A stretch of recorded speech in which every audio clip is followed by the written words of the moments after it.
Agenda. The importance of voicing out one's views and arguing logically. Critical thinking. Logic and rhetoric. Fallacies. Engaging in a debate. First agenda. The importance of voicing out one's views and arguing logically. Worldviews.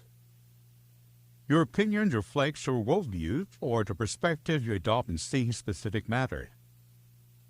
People have different worldviews that are influenced by their backgrounds, experiences, cultures, religions, and ideologies.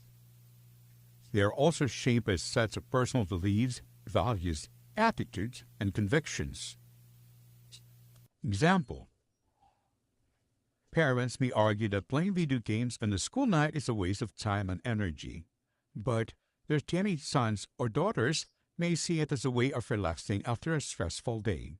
Indeed, parents and children see matters from different sides. Perhaps, when they were younger, these parents were not allowed to play video games on weekdays and remembered how they got high grades as a result. On the other hand, their children may have different experience of feeling more relaxed while playing video games after having completed a math exam. Parents and their children may end up arguing heatedly if they both express their opinions without considering where each one is coming from. However, if they try to understand and listen to each other's perspective, then maybe they will see the matters from a more expansive angle and discuss it further. The result may be negotiation and compromise that may work for both parties. For example, if parents may allow their high school kids to play video games with the following conditions: that all their school assignments are done first, and that they turn off the computer by 9 p.m. Indeed, listening to many people's view allows you to see things through a different angle. By listening openly and attentively, you may respond and express more respectful views. As a student, you are expected to share your opinions in different matters. You are also expected to respect other people's views. There are also instances when you engage in a discussion and take a stance on an issue. Example number 2. Problem in university. You may propose that students should wear school uniforms so that they can be identified easily and help solve the security problem. But your classmate may oppose it and say that students should wear their IDs, where it can be seen easily and save the money for school uniforms. This exchange for presenting two sides of an issue is art of argumentation. If it is done in a more systematic and structured way, then it is considered a formal debate. Debates. Debates is a formal discussion where opposing arguments are presented on a specific topic. Debates are venues that allow people to look at the different dimensions of a particular issue and help them to decide and act wisely. It enables them to weigh things by examining the advantages and disadvantages. When debating, speakers are evaluated according to the following: 1. Manner or delivery and persuasions. 2. Soundness of arguments based on valid experience. 3. Relevance of counterclaims. How to argue logically.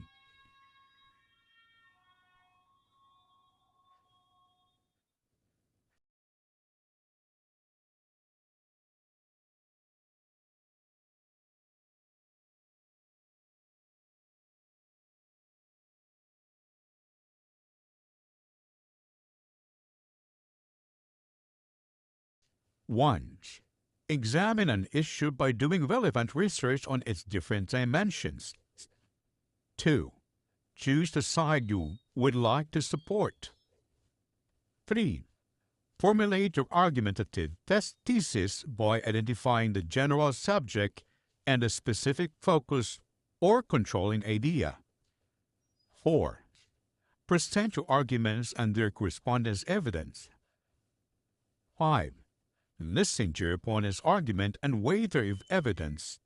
Acknowledge their valid point and point out the weaknesses in their claims. Build your argument based on the counterclaims. And 6. Make a summary of the key argument. Conclude with call to action. The foundation of argumentation is critical thinking. Read the next section for more informed understanding of how critical thinking is linked to argumentation. Next agenda. Critical thinking. Critical thinking, this is a skill that is developed, honed, and sharpened by a constant and consistent state of awareness for the significance of being well informed of one's views. You are a critical thinker if you are 1. Question ideas first before you accept them. 2. See beyond the information that is given to you. 3. Open your mind to different possibilities. 4. Listen to what the others have to say. 5. Examine and re-examine an issue's various dimensions before making conclusions. And 6.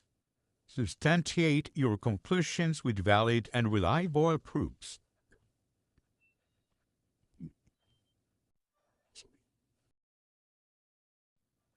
Not everyone, unfortunately, thinks critically. This is a skill that is developed, honed, and sharpened by a constant and consistent state of awareness for the significance of being well-informed of one's view. The process of being informed may be influenced by one's environment and one's personal context. The process of being informed may be influenced by one's environment and one's personal context. For example, if you decide to support a particular candidate running for office, you have to ask yourself the reason for making this decision.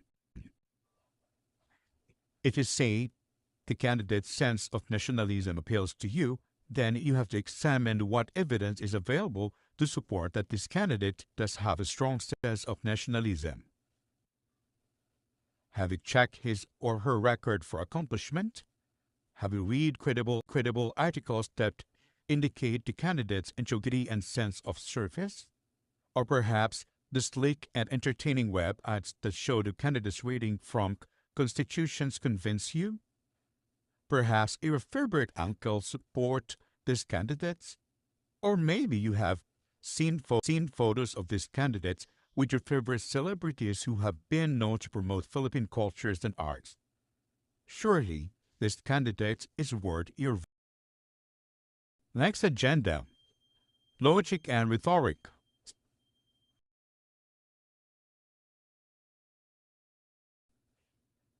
Logic. Logic refers to the science of thinking methodically. Rhetoric. Rhetoric refers to the art of communicating persuasively. Both are important in arguing a point effectively. In many instances, speakers and writers may sound convincing with their use of catchy statements and movie narratives, but their arguments may not be valid or relevant. On the other hand, some may offer sound proportions, but because they lack the skills to establish rapport with the audience, their arguments may fall flat.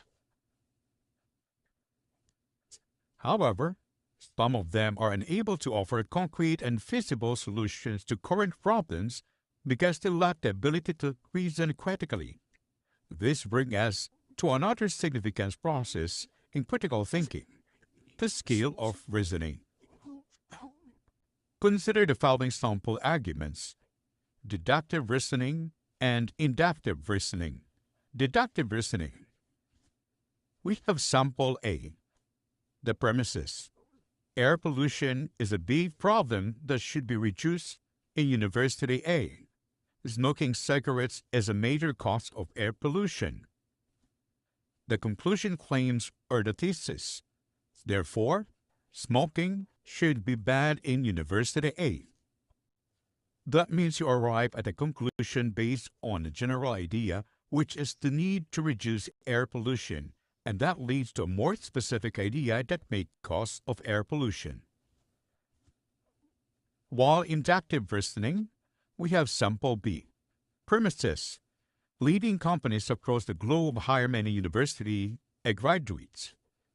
Established higher education institutions accept many university A graduates.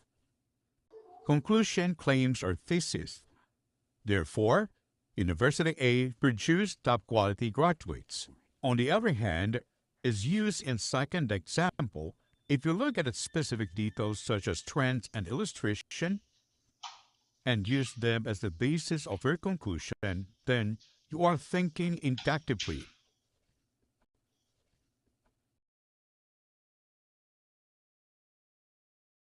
Aristotle's modes of proof: logos, or logical appeal; ethos, or ethical appeal; pathos, or emotional appeal. Logos. Using this tool employs deductive and or inductive thinking in presenting your view on a particular matter. Good reasoning or sound logic is supported by fact, data, statistics, and expert knowledge from credible sources. This kind of appeal also makes use of example, consequences, and comparisons and contrast. The delivery of such an appeal uses academic, formal language. Ethos. This kind of appeal finds strength in the authority and credibility of the source of information and knowledge. It requires that you present different sides of the argument and declare your personal interest in the issue.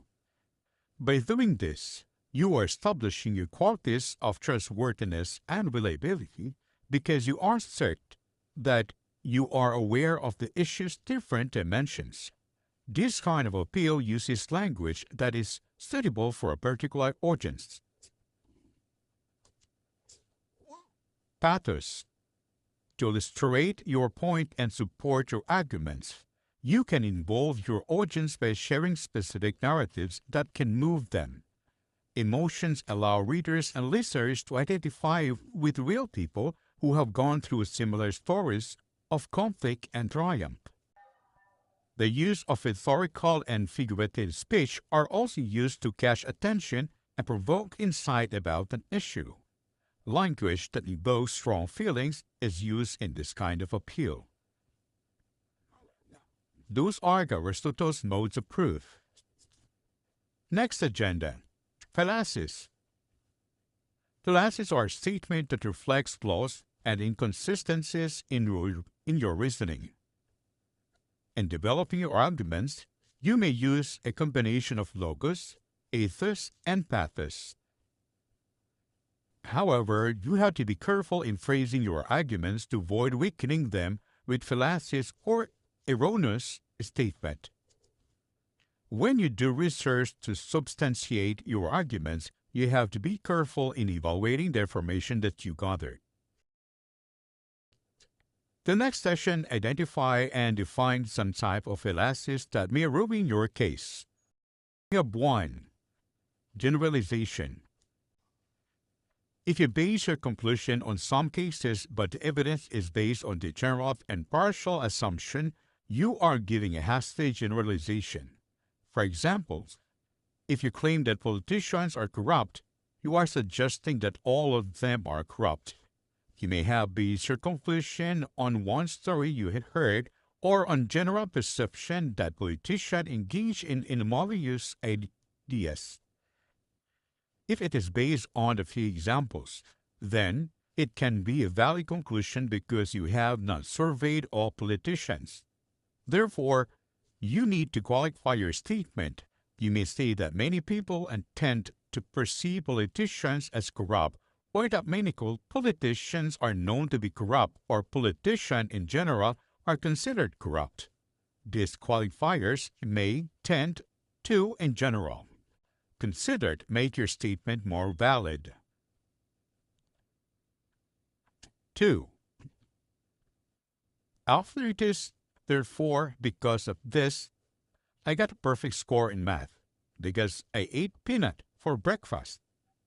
Can eating peanuts for breakfast lead to a perfect score in math? There's the proven direct causal relationship between eating peanuts and getting high school in math. However, you have the tendency to attribute a favorable result to something that you did right before the challenging situation. There are lots of other factors that may have caused this favorable result.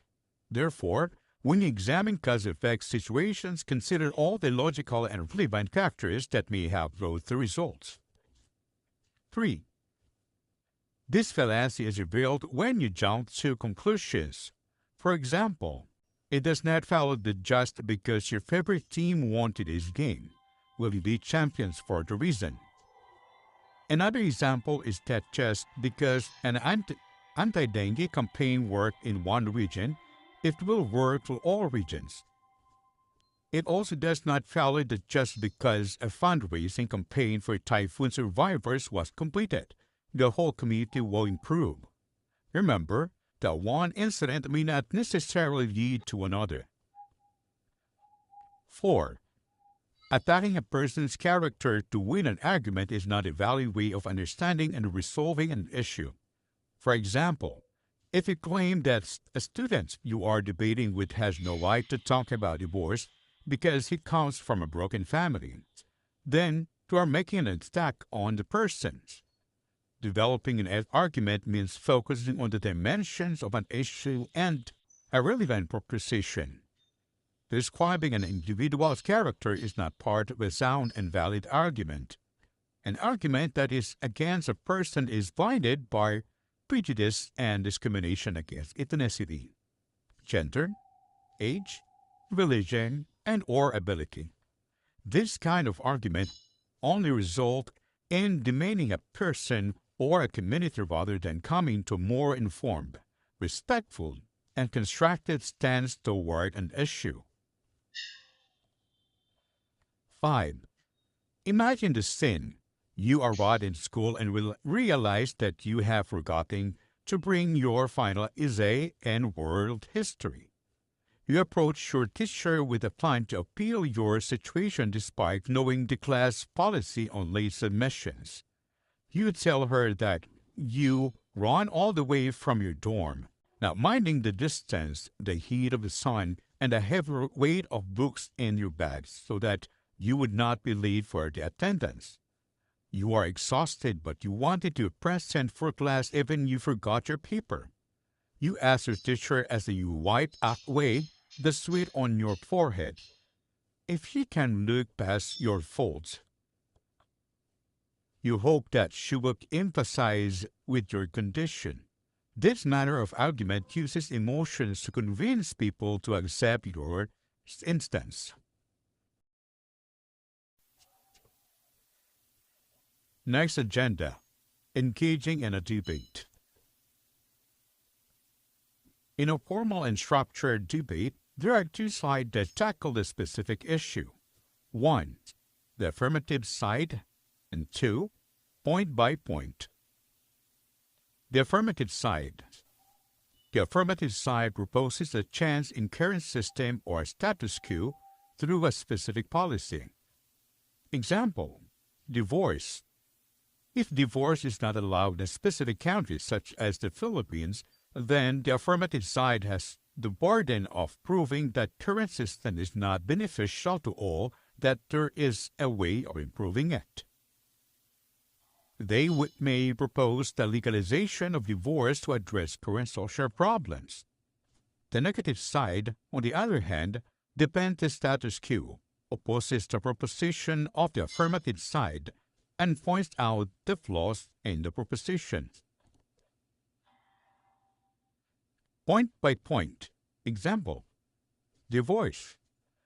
These arguments will be refuted by the opposite side. Refutations are raised when fallacies are identified by the opposing side. Speakers should build their arguments through rebuttals by emphasizing the stronger point of their arguments, debate by summarizing the main arguments of their sides, asserting the fallacies in the arguments, and presenting their final rebuttals. The speakers take turns with their counterparts, and during their speeches, the other side may raise questions through points of information. The speaker may allow them or not. Debates. When you engage in debate, you must present valid arguments, explain relevant and credible data, listen to the opposing side, evaluating counter-arguments, acknowledge valid arguments, identify fallacies, make your counter-arguments. Your speech will be evaluated by judges or educators in terms of manner, matter, and method. Manner. How will you deliver your speech and how will you persuade your audience? Matter. How will you support your arguments? Method. How will you formulate and rebuild your rebuttals and how will you identify the fallacies in the other side's refutations? Thank you for watching.